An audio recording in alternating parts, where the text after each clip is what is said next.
बोला. Very good evening once again, everybody. That now ma'am is going to share something about Chhatrapati Shivaji Maharaj. Yes, ma'am, please. Good evening, all of you. I would like to speak something about Shivaji Maharaj. Shivaji Maharaj born on 19 February 1630 in Maharashtra. He was the great king of Maharashtra. Right. His mother name was Jijabai. His father name was Shahaji Bhosle. He won many forts. He is respect all people. He was a great warrior. He is my ideal person. So thank you for listening me. Good, wonderful, बहुत बढिया ma'am, बहुत बढिया. बघा, short मध्ये जरी केलं आपण तरी पण आपला कॉन्फिडन्स लेवल रेज होतो की आपण एखाद्या टॉपिक संदर्भात 4-5 वेळी लिहू शकलो आणि वाचू शकलोय. आता तुमच्यासाठीचा अभ्यास काय आजचा, तर हे शिवाजी महाराजांवरचं स्पीच आज दिवसभरात, उद्या दिवसभरात प्रिपेअर करायचं छान आणि त्याचा एक व्हिडिओ बनवून मला ग्रुपवरती पाठवायचा. आणि जेवढं वाक्य आठवतील तेवढे आठवतील, काय प्रॉब्लेम नाही. आपल्याला काय लगे असं कुठे कॉम्पिटिशन मध्ये नाही ठेवायचा व्हिडिओ, आहे की नाही? राईट. मला उद्या संध्याकाळपर्यंत, उद्याचा अभ्यास तुमचा काय, तर उद्या संध्याकाळपर्यंत या विषयावरती प्रिपरेशन करायचं. अजून 2 वाक्य लागले तर ऍड करायचे आणि त्याच्यावर रेकॉर्डिंग करून पाठवायचं. हा तुमचा गृहपाठ आजचा. ओके. चला, आता आपण याच व्हिडिओच्या माध्यमातून अजून जनरल कम्युनिकेशनची पुढची 5 वाक्य आज पाहणार आहोत. चालेल मॅम? आणि हे झाल्याच्या नंतर मी तुम्हाला जे काही have to, has to, had to, will have to, can शिकवलं या संदर्भातले माझे बनवलेले व्हिडिओ मी तुम्हाला सेंड करणार आहे पाहण्यासाठी. तेवढे व्हिडिओ तुम्ही अवश्य प्रॉपर पद्धतीने पाहायचे, म्हणजे नवीन गोष्टी कानावर पडतात, नवीन काहीतरी वाक्य कानावर पडतं तर फायदा होतो आपल्याला. ठीक आहे? ओके. चला, जनरल कम्युनिकेशनचे पुढचे 5 वाक्य आपण आज क्लिअर करून घेऊया.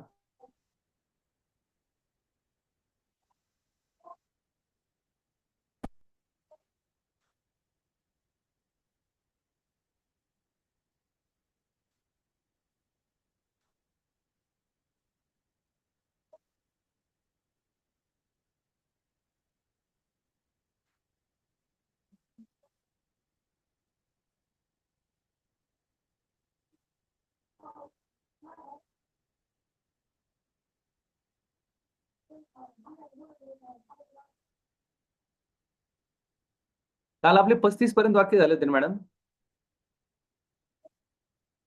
हो सर. आज 36 पासून 40 पर्यंत पाहूया. ठीक आहे? चालेल, फाईन. ओके.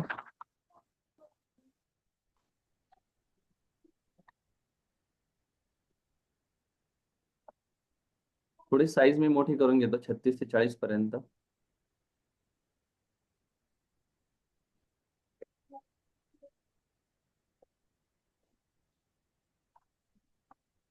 हा, दिसतंय मॅडम स्क्रीन तुम्हाला?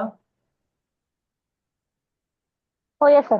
राईट. बघा, this is a much memorable event. This is such memorable event. Not much, this is such a memorable event.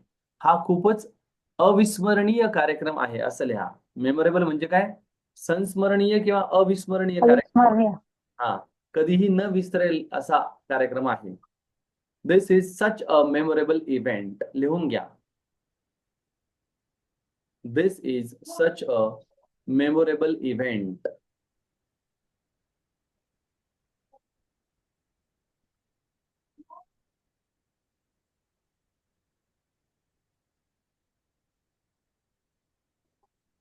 Okay. नंतर बघा पुढचं. I really enjoyed the cultural performance. Cultural performance म्हणजे सांस्कृतिक कार्यक्रम. I really enjoyed. Enjoyed म्हणजे मला खूप आवडला किंवा मला खूप मजा आली. कशामध्ये? सांस्कृतिक कार्यक्रमामध्ये. The cultural performances. मला सांस्कृतिक कार्यक्रम खूप आवडले या अर्थाने हे वाक्यरचना वापरलेली आहे.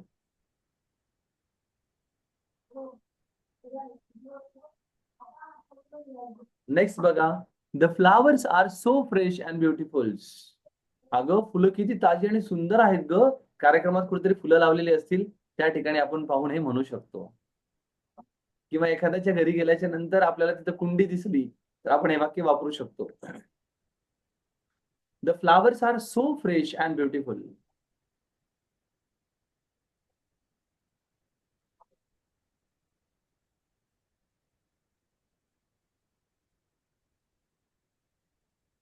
The flowers are so fresh and beautiful.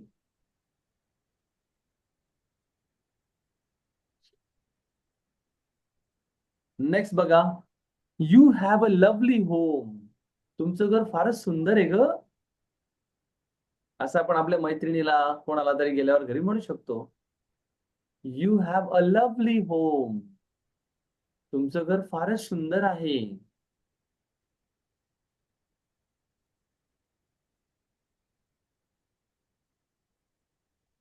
झालंय मॅम? हो येस सर. राईट. बघा शेवटचं वाक्य आहे आज. You are such a wonderful host. You are such a wonderful host. तुम्ही खूप चांगले यजमान आहात.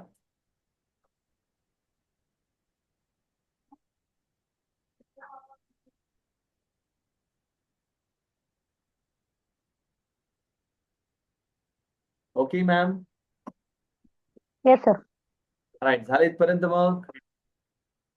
हो येस. चला आता मी परवा जेव्हा तुम्ही याल सोमवारच्या दिवशी तर तेव्हा मात्र काय करणार की याच्यामधल्या काही वाक्यरचना मी तुम्हाला विचारणार इंग्लिशमध्ये, त्याचं तुम्ही मराठीत सांगायचं. Yes sir. येस. या 40 पर्यंत. म्हणजे काय होतं मॅडम माहितीये का, झालेल्या भागावर रिव्हिजन झाली तर कॉन्फिडन्स वाढतो. ओके. नुसतंच पुढे चाललं तर चालेल का? नाही. आपल्याला मागच्या पण कन्सेप्ट नाही. प्रॉब्लेम शिकायच्या आहे. ओके.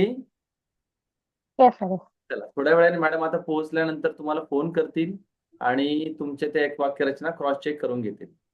किंवा एक ओके. 5-7 मिनिटाच्या नंतर मॅडम आता घरी पोहोचतच असेल, 5-7 मिनिटानंतर प्रतीक्षा सोनवणे मॅडमला कॉल करा एक, की मॅडम तेवढं आपल्याला क्रॉस ओके चेक सर. करायचंय. ठीक आहे.